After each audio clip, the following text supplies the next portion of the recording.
来吃个网上说的广州第一烧鹅吧，看看是真的假的。下庄的，去吃他们说的广州第一烧鹅。到了盛记万年酒楼，广州第一烧鹅，叉烧烧肉，鹅腿。这里是可以有外卖的，看一看。鸡还有点毛。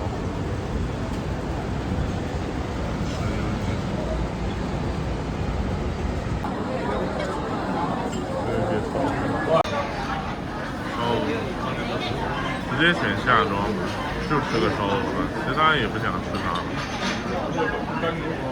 这里还有卖海鲜的，他家是那种比较齐全的粤菜店。猪展，这些菜单还是挺吸引人的。鸡看着挺诱人的，全在这儿。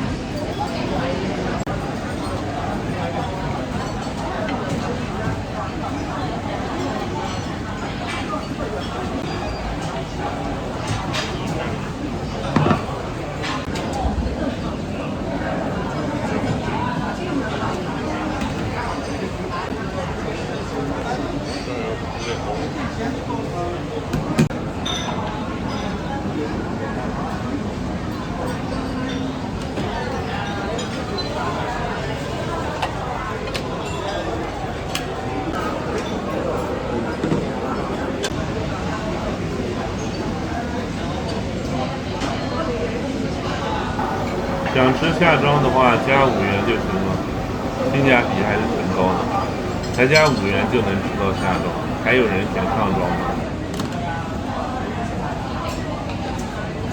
好像他们家的外送更便宜一点，想省钱直接点外送，价格我忘了，当时没拍。下庄那么快，我刚刚是说过的，忘记让他把油去掉了，以后我吃都要全去油。他直接把腿斩掉的，尝一尝，腿在这儿，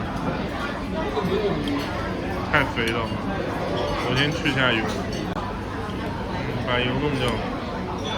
皮是比较厚的类型，皮还可以，这样看的话，不过有点软掉了，可能是烤出来放了很久。皮肉一起吃吧，这不给你们拍了，皮比较软。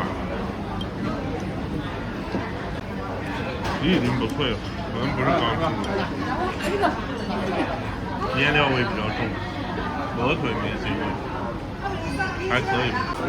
反正过得去吧。这个鹅其实你只要不要选鹅胸腥味就吃不出来，只要你做的还行的话，毛剃的也行，就是皮不够脆，但皮比较厚。就弄了个这个饭啊，淋了点鹅汁。看它这个皮是像烤鸭的皮，还可以吃一下。它这鹅肉会比较肥，如果比较介意的，还是要提前建议他先把油刮掉。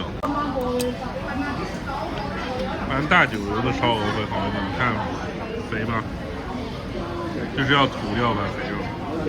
他家如果是没有这些肥油，而且能随时吃到刚出炉的话，分数还能高一点。算正常吧，正常酒楼出品还可以，没啥优秀的点，但也没有难吃的点，整体还比较香嘛。只要选鹅腿就不会香，就有点太肥了，看有多肥。可能是不是再烤一会儿能肥油去掉的？我反正整体把这些肥油吐掉，我觉得还行。不过它这个烤出来以后皮就这样了，软塌掉了。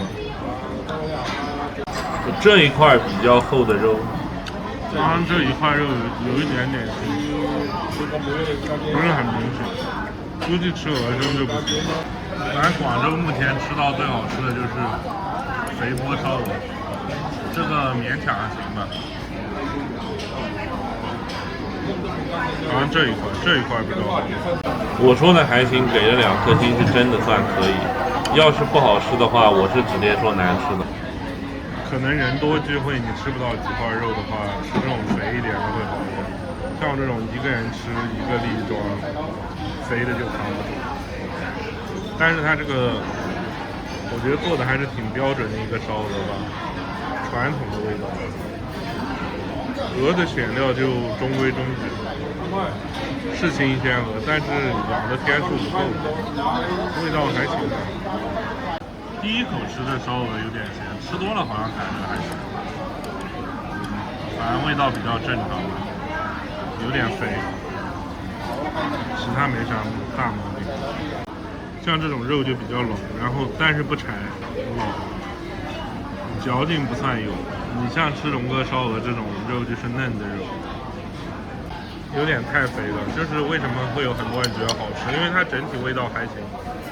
处理的也还可以，就是太肥了，其他没啥大毛病。用的鹅比较一般，就是你粗略去吃味道还可以，抠细节的话，毛病能说出一大堆。但整体味道我觉得是我能吃的。